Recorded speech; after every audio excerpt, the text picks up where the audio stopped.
మీ కుటుంబ శాంతి, ఆరోగ్యం, ఆర్థిక అభివృద్ధి కోసం రుద్రాక్ష మహాపూజలో తప్పక పాల్గొనండి. ఇప్పుడే నమోదు చేసుకోండి. అసలు ఎలా చెప్పాలో, ఈ రకంగా చెప్పాలో కూడా అర్థం కావట్లేదు. ఎందుకంటే మానవ సంబంధాలు అనేవి రోజు రోజుకి దారుణాతి దారుణంగా తయారవుతున్నటువంటి పరిస్థితి.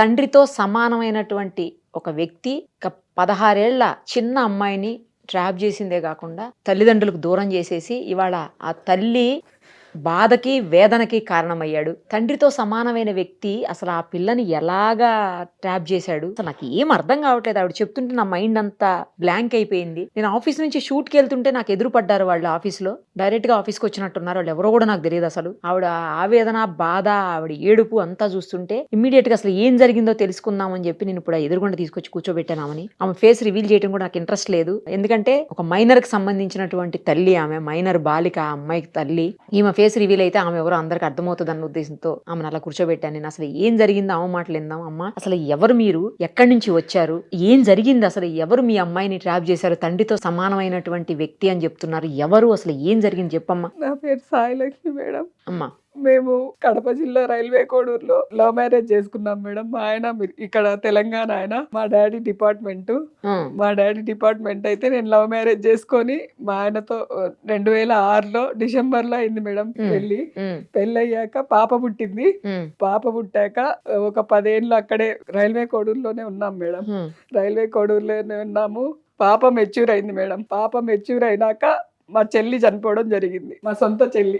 ఆ పాపను ట్రాప్ చేసి ఆ పాపతో ఫస్ట్ ఆ పాపను ఇబ్బంది పెట్టి ఆ పాపను కూడా ఇచ్చేసినాడు మేడం. ఇప్పుడు ఇతనే ఎవరు అసలు? అతను మీకేమైతాడు? మరిది కావాలి మేడం. వరుసగా మరిది అవుతాడు నీకు? మరిది, మా చెల్లెలకి భర్త. ఓ, నీ సొంత చెల్లెలకి భర్త. చెల్లెలకి భర్త ఇంకో చెల్లిని ట్రాప్ చేసి ఆమె చావుకు కారణం అయ్యాడు. మళ్ళీ ఇప్పుడు మీ అమ్మాయిని, నీ సొంత చెల్లెలు భర్త అంటే ఆ అమ్మాయికి బాబాయ్ అవుతాడు. అవును మేడం, అంతే కదమ్మా. చిన్నాన్న అవుతాడు. బాబాయి చిన్నాన్న అంటే తండ్రితో సమానం.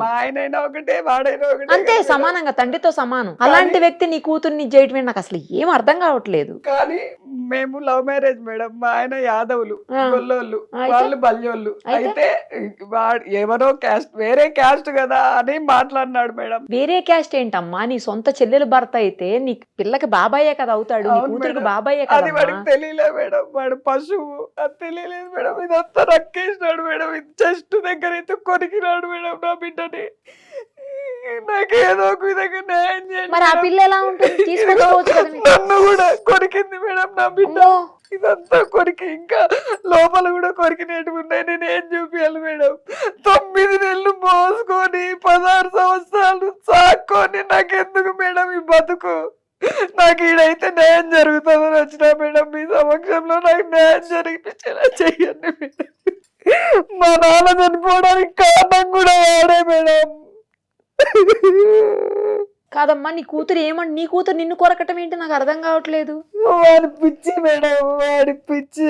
వాడు ట్రాప్ చేసినాడు మేడం మా బిడ్డని. ఎంత ఉంటదమ్మా వయసు అతనికి? 16 సంవత్సరాలు మేడం. 2009. వాడికి 50 పైనే ఉంటాయి మేడం.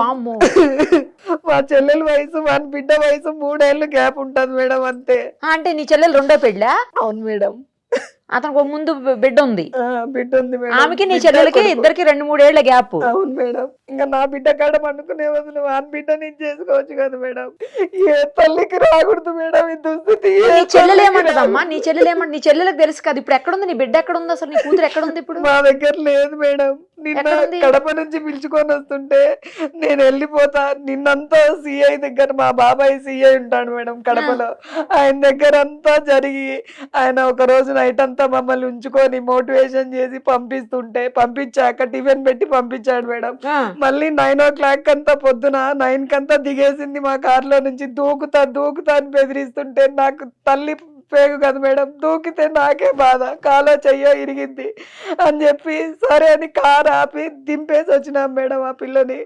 ఇప్పుడు వాడి దగ్గరే ఉంది మేడం. అంటే అక్కడికే పోతానని వెళ్ళిపోయింది మేడం. తర్వాత మాకు తెలిసింది. మరి నీ చెల్లెలు ఎందుకు ఊరుకుంటుందమ్మా? ఇప్పుడు కలిసే ఉంటున్నారంటే తెలుసు కదా, నీ చెల్లెలకు తెలుస్తుంది కదా. నీ చెల్లెలకు కూడా కూతురే కదా ఆమె ఎందుకు ఊరుకుంటుంది? ఎట్లా ఊరుకుంటుంది అట్లా చేస్తుంటే? ఎందుకు ఊరుకుంటుందో అది దేవునికి తెలియాలి మేడం. మీరు పిలిపించి నాకు న్యాయం చేయండి మేడం. ఖచ్చితంగా పిలిపియండి మేడం. నాకు న్యాయం జరగాలి. ఇంకొక బిడ్డకి ఈ విధంగా జరగకూడదు మేడం. వాడికి వాయి వరుస అసలు ఏం తెలియదు మేడం. ఏం తెలియక ఒక పశువులాగా బిహేవ్ చేస్తున్నాడు మేడం. మా నాన్న చనిపోవడానికి కారణం వాడే. మా చెల్లెలు చనిపోవడానికి కారణం వాడే. ఇప్పుడు నా బిడ్డ కూడా వస్తే వాడు ఏం చేసుకోవాలని మేడం, నా బిడ్డను కూడా చంపాలనే ఉన్నాడు మేడం. పైగా మమ్మల్ని నా బిడ్డతో మమ్మల్ని ఇగో మీ అమ్మకి మీ నాన్నకి చెప్తే ఇద్దరిని చంపేస్తా అని చెప్పి ఆ పిల్లని కూడా బెదిరించిన రికార్డింగ్ కూడా ఉంది మేడం. ఇప్పుడు రికార్డింగ్లు అన్ని ఉన్నాయి అమ్మ ఇలాంటివి? అన్నీ ఉన్నాయి మేడం. నాకేదో మరి మీరు ఎందుకు కేసు పెట్టలేదు వాడి మీద? ఎవరు ఎక్కడ మేడం, తిరుపతికి తిరిగినాము, కడపకి తిరిగినాము, ఎవరు కేసు చేసుకోవడంలే మేడం. ఎందుకు తీసుకోవట్లా? మీరు హైదరాబాద్ లో పెట్టండి, మీ అమ్మాయి మీరు ఇక్కడే కదా. మేము పోలేకనే మేడం, మాకు పోలీసుల ద్వారా నాకు న్యాయం జరిగేలాగా లేదు. సుమన్ టీవీ ద్వారా నాకు న్యాయం జరుగుతుందని వచ్చిన మేడం. మిమ్మల్ని చూసి నాకు ఊపిరి వచ్చింది మేడం, నిజంగా చెప్తున్నా. మిమ్మల్ని చూసినాక నేను ఒక్కసారి మాట్లాడించే అవకాశం ఏంటని బయట అన్న వాళ్ళని వేడుకున్నాను మేడం. నేను మీ దగ్గర అయితే న్యాయం జరిగింది మేడం. వాడిని లాగాల మేడం బయటికి. వాడికి డబ్బు ఉందన్న అహంకారంతో ఏమైనా చేస్తున్నాడు మేడం. మా పేదరికాన్ని వాడు ఉదాహరణ చేసుకుని నా బిడ్డను ట్రాప్ చేసి నాశనం చేసి పెడుతున్నాడు మేడం. నా బిడ్డ నా దగ్గరికి వచ్చి ఎప్పట్లాగా ఉండాలి మేడం. అమ్మ నీ బిడ్డ నంబర్ ఉందా అమ్మ నీ దగ్గర? ఫోన్ ఉందా మేడం? ఫోన్ ఉందా అమ్మాయి దగ్గర? లేదు మేడం. ఫోన్ ఉందో లేదో కూడా తెలియదు మేడం. ఒక ఫోన్ ఎన్ని రోజులైంది నీ కూతురు వెళ్ళిపోయి? నేనే తీసుకొని పోయినా మేడం. కడపలో కేసు పెడదామని చెప్పి నేనే పిలుచుకొని పోతే నాకే రివర్స్ అయింది మేడం. నేను పెట్టను, డాడీ మీదే పెడతానని చెప్పి చెప్తుంది మేడం. ఆ విధంగా వాడు ఆ అమ్మాయిని ట్రాప్ చేసి ఆ అమ్మాయి వశం చేసుకున్నాడు మేడం. వాడిని అయితే వదలొద్దండి మేడం, ప్లీజ్ మేడం. ఏం చదువుతుందమ్మా మీ అమ్మాయి? First year madam, intermediate. అన్ని ఫెయిల్ అయింది మేడం. నీ చెల్లెలు ఎందుకు ఊరుకుంటుంది? నాకు అది అర్థం కావట్లేదు. అంతా అసలు విచిత్రంగా ఉంది మేడం. ఇది. మీరు పిలిపియండి మేడం, దయచేసి ఇద్దరిని పిలిపించి ఇవన్నీ అస్సలు కేసు పెట్టించి ఇవన్నీ అసలు బయటికి రాకుండా చేయండి మేడం. నేను అందుకనే మీ దాకా వచ్చింది. అందుకనే మేడం మాకు ఎక్కడ న్యాయం జరగట్లేదు మేడం. పేద పరిస్థితి మేడం నాది. అతని నెంబర్ ఉందా అమ్మా? ఉంది మేడం. తీస్తాడా మీ ఫోన్ నుంచి చేస్తే? తీయడా మేడం? మీ ఫోన్ నుంచి తీయడు కదా. ఇప్పుడు మరి ఫోన్ చేయమంటారా వద్దా? ఫోన్ చేస్తే అతను ఇన్ఫ్లుయెన్స్ చేస్తాడు మిమ్మల్ని, ఏమన్నా మీకేమన్నా హాని కలుగుతుందని భయపడుతున్నారు కదా మీరు. ఖచ్చితంగా మేడం. మరి ఎట్లా ఈ సమస్యకి పరిష్కారం? అసలు అతను ఎందుకు ఇలా చేస్తున్నాడు ఆ అమ్మాయిని? మీడియా వరకు మీరు వచ్చారు అంటే అతనికి అర్థమవుతుంది కదా నాకు ప్రాబ్లం అవుతుంది అన్న విషయం. మరి ఏమన్నా వెనక తగ్గుతాడేమో అని మన ఆలోచిస్తున్నాను. టీవీ నుంచి ఏమన్నా కేసు పెట్టే ఛాన్స్ ఉంటుందా మేడం? టీవీ నుంచి డైరెక్ట్ గా మేము పెట్టడానికి ఉండదమ్మా, మీరే పెట్టాలి. ఏం చేయాలన్నా కూడా మీరే చెయ్యాలి. కేసులు లాంటివి మీరే డైరెక్ట్ గా పెట్టాలి. మేము అతనితో మాట్లాడతాము, కావాలంటే పోలీసులకి చెప్తాము, వాటి వరకు చేయగలుగుతాం తప్పించి మేము డైరెక్ట్ గా అతని మీద మేము కేసు పెట్టలేము. మీరు కాదు మేడం, నేనే పెడతాను. మీరు మాట్లాడించగలరా అని అడుగుతున్నాను. నేను మాట్లాడిస్తాను, మీరు పెట్టండి, కేసు పెట్టండి. ఇక్కడ పెట్టండి, ఫస్ట్ హైదరాబాద్ లో పెట్టండి. హైదరాబాద్ లో మిస్సింగ్ కేసు పెట్టండి. ఎవరి మీద అనుమానం ఉందో మీరు పెడితే హైదరాబాద్ లో నేను మాట్లాడతాను, వాళ్ళతో పోలీసులతోనే మాట్లాడతాను. కానీ నాకు ఒక్క విషయం అర్థం కావట్లేదమ్మా, ఎందుకు మీరు మీ అమ్మాయిని బలవంతంగా ఎందుకు తీసుకురాలేకపోతున్నారు? తెచ్చేయొచ్చు కదా మీరు మీ అమ్మాయిని. మీరు వెళ్ళామంటున్నారు, దిగి వెళ్ళిపోయింది అంటున్నారు. మీకు తెలుసా, పోలీస్ స్టేషన్ లోనే బట్టలన్నీ చింపేసుకుంది మేడం. ఇంకా నేనేం చెప్పలేను మీకు. ఎందుకు బట్టలన్నీ చింపుకుంటే ఎందుకు చింపుకున్నావు అని అడిగితే ఇదిగో కొరికేసింది. నన్ను ఇంకా బూత మాటలు కూడా తిట్టింది మేడం. అసలు ఏంటి అంతగానో ఎందుకు? అదే మేడం, అదే నేను చెప్పేది. నేను అదే మేడం చెప్పేది. పూర్తి ట్రాప్ చేసేసినాడు మేడం. 16 years అంటే ఏం తెలుస్తుంది మేడం? ఇప్పుడు పిల్లలకి ఆకర్షణే. ఇప్పుడు ఈ ఏజ్ లో ఆకర్షణ ఒక్కటే ఉంటది మేడం. నేను కూడా ఆ వయసులో ఆకర్షణ పడ్డానికి కూడా వాడు ముసలోడు కదమ్మా, అంత పెద్ద ఏజ్ వాడు, 50 ఏళ్ల పైనోడు. అదో ఆకర్షణ ఏంటమ్మా? కుర్రోళ్ళతో వెళ్ళారంటే నన్ను అనుకోవచ్చు. ఏదో 20 ఏళ్ల పిల్లలు 20-25 ఏళ్ళ వాళ్ళు అయితే మనం ఓకే సరేలే అనుకోవచ్చు. 50 ఏళ్ళ పెళ్లి చేసి పంపిస్తా అని కూడా చెప్పినా మేడం. ఇంకా ఎవరు చెప్తారు మేడం? ఏ తల్లిదండ్రికి ఈ దుస్థితి రాకూడదు మేడం. మీరు ఏదో ఒకటి చేసి నాకు న్యాయం చేయండి మేడం. కాదు, అసలు మీరు బలవంతంగా ఎందుకు తీసుకురావట్లేదు అమ్మాయిని? బట్టలు చింపేసుకుంటుంది, నేను రానంటుంది అనేది. బట్టలు చింపుకుని నేను రానంటుంది మీతోటి. నేను పోయేది కోడూరుకే వెళ్తా. కోడూరు అంటే అతని దగ్గరికి. మరి పోలీసులు ఏమంటున్నారు? అక్కడ మీరు పోలీస్ స్టేషన్ లోనే జరిగింది కదా ఇది, అక్కడ వాళ్ళు ఏమన్నారు? మరి ఆయన మా బాబాయ్ ఏమన్నారు? ఆయన ఆ పిల్లకి నచ్చ చెప్పారా? నచ్చ చెప్తే వినడంలా బయటికి వచ్చేస్తా. నాకు బట్టలు వేసుకోను, నేను మీరు అక్కడికి పంపించేలాగుంటేనే నేను వేసుకుంటా వెళ్తా. ఇప్పుడు అతను మీ చెల్లెలు ఈ అమ్మాయి ముగ్గురు అందరూ ఒకటే ఇంట్లో ఉంటున్నారా? కాదు మేడం, నేను తీసుకొని వెళ్ళి నా కేసు పెట్టాలని తీసుకొని వెళ్తే నన్ను మాయపుచ్చేసింది. నేను రాననింది మేడం. స్టేషన్ మెట్లు చూడంగానే నేను రాను లోపలికి, నేను డాడీ మీదే రివర్స్ అయితా అని చెప్పింది. సరే అని నేను 2 దెబ్బలు కొట్టాను మేడం. కన్న తల్లి కొట్టే హక్కు ఉండదా మేడం? అయితే మా బాబాయ్ సిఐ బస్ లో వెళ్ళిపోయింది మేడం. నేను కోడూరుకి వెళ్తానని చెప్పి నన్ను మాయపుచ్చి స్టేషన్ నుంచి వెళ్ళిపోయింది. బస్సులో నుంచి దిగుదురా అని చెప్పి పిలిచే టైంలో ఏమైందంటే పట్టుకున్న డ్రెస్ అది మెత్తబడింది మేడం, అది కొంచెం చిరిగింది. మ్మ్. రివర్స్ నన్నే మాట్లాడింది, నువ్వు చింపేసావని. దాదాపు 5-6 కిలోమీటర్లు నన్ను పరిగెత్తిచ్చింది మేడం. ఆ. 5-6 కిలోమీటర్లు నన్ను పరిగెత్తిచ్చినాక మళ్ళీ ఎట్లో ఒకట్లా మా బాబాయ్కి ఫోన్ చేస్తూనే ఉన్నా. ఆ. నా దగ్గర అయితే ఫోన్ లేదు. నాకు ఇంట్లో ఈ గొడవల వల్ల మా ఆయన నేను చికాకులు పడి కొంచెం ఫోన్ కూడా నాది పగిలిపోయింది. ఆ. ఎవరి ఫోన్ దొరికితే వాళ్ళ ఫోన్ నుంచి కొట్టిన. ఆ. నా దగ్గర పేపర్లు రాసుకొని ఉన్నా మా బాబాయ్ నెంబరు. ఆ. చేస్తే ఆహా నువ్వు చేస్తావా, ఇంకా అసలు ఇద్దరు కానిస్టేబుల్ నన్ను పంపిస్తే ఆ కానిస్టేబుల్ల మీద కూడా మూసేసి అయ్యో వాళ్ళ ముందరనే బట్టలు చింపేసుకుంది మేడం. కారులో దాదాపు ఒక 5 కిలోమీటర్ల మేరకు బట్టలు లేకుండా వచ్చింది. అంత చేసినాడు మేడం వాడు. నా బిడ్డకు అంత తెలియదు మేడం, ఫస్ట్ అట్లా లేదు మేడం నా బిడ్డ. ఇప్పుడు వాళ్ళతో పాటే ఉందా? వాళ్ళ ఇంట్లోనే ఉందా? మీ చెల్లెల ఇంట్లోనే? మా చెల్లెలు ఇంట్లో లేదు మేడం. మరి ఎక్కడుంది ఇప్పుడు? తెలీదు. ఆహా. వాడు ఎక్కడ పెట్టాడో తెలియదు. అయితే వేరే వాళ్ళ ద్వారా తెలిసింది, ఇక్కడికే వస్తుంది పాప. ఎక్కడికి? ఇక్కడికి హైదరాబాద్ వస్తుంది. ఇప్పుడు వస్తుందా? వస్తుందంట అనేసి చెప్పినారు మేడం. అయితే నేనేమన్నానంటే మేము సుమన్ టీవీకి వస్తున్నామంటే మళ్ళీ వాడికి రివీల్ చేస్తుంది, ఆ.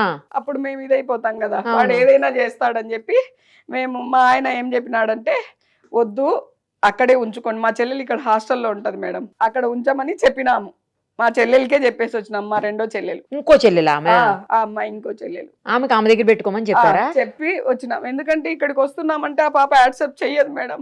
స్టేషన్కే యాక్సెప్ట్ చేయలేదు. ఇక్కడికి వస్తే ఎంతసేపు మేడం అంటే ఆమె లగ్జరీ లైఫ్ కి అలవాటు పడిపోయింది మేడం. ఆ. లగ్జరీ లైఫ్ కి అలవాటు పడిపోయి ఎంతసేపు ఉద్యోగం పోతుంది ఇదే ఆలోచిస్తుంది మేడం. మేము తల్లిదండ్రులం అన్న విషయం మర్చిపోయింది ఆ పాప. ఎంతసేపు వాడి మాటలు వాడి మాయపుచ్చినేదే ఆలోచించుకుంటుంది. లగ్జరీ లైఫ్ అంటే అన్ని కొనిస్తున్నాడా? అన్ని అదే మేడం కొనిచ్చి ఇంకా దానికి కూడా అలవాటు చేసేసినాడు మేడం. బరికినాడు మేడం. నాకు కూడా మా ఆయన చెప్తుంటే నేను నమ్మలేదు. నాకు కూడా వేరే వాళ్ళ ద్వారా తెలిసి ఆ ఫోటోలన్నీ బయటపడితే నా మనసు ఎంత కుంగి కృషించిపోయింది మేడం. 16 ఏళ్ళు నేను సాక్కుంటే నన్ను ఇంత మోసం చేసిందని.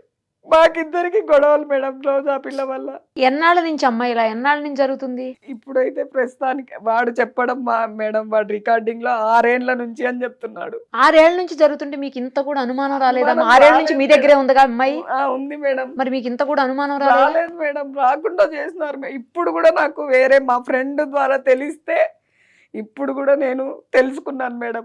అంత నా బిడ్డ నాకు అన్యాయం చెయ్యదు అనుకున్నాను మేడం. కనీసం కాలేజీలో కూడా ఏ అబ్బాయితో కూడా మాట్లాడదు మేడం. అట్లాంటిది వాడి వశం అయిపోయింది మేడం. నాకు అసలు ఎంత ఆలోచించినా అదే అర్థం కావట్లా. బాబాయి తండ్రితో సమానమైన వ్యక్తితో అసలు అతను ఎలా చేస్తున్నాడు? ఈ అమ్మాయికైనా ఇంటర్ చదువుతుందంటే తండ్రి బాబాయి ఏ వరుస వావి అన్ని తెలుస్తాయి కదా.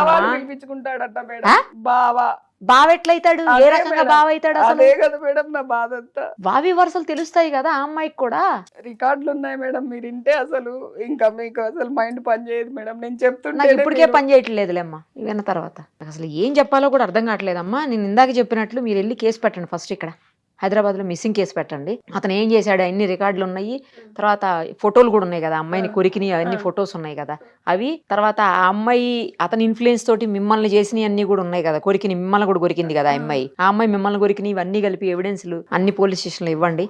పోలీసులతో మాట్లాడతాం మేము, సరేనా? ఇక అంతకంటే మార్గం ఏం కనిపించట్లా నాకు. పోలీసులే అమ్మాయిని తీసుకుని రావాలి. తీసుకొని వచ్చి కౌన్సిలింగ్ అన్న ఇస్తే, డాక్టర్ దగ్గర తీసుకొని మైండ్ సరిగా లేనట్టుంది నీ కూతురికి. ఆ అమ్మాయికి డాక్టర్ దగ్గర పోలీసుల దగ్గర కౌన్సిలింగ్ ఇస్తే సెట్ అవుద్ది నాకు తెలిసి. ఎక్కడన్నా హోమ్ దాంట్లో అయినా పెట్టేయండి. అది ఏదో ఒకటి. ఫస్ట్ మీరు పోలీస్ కేసు పెట్టండి.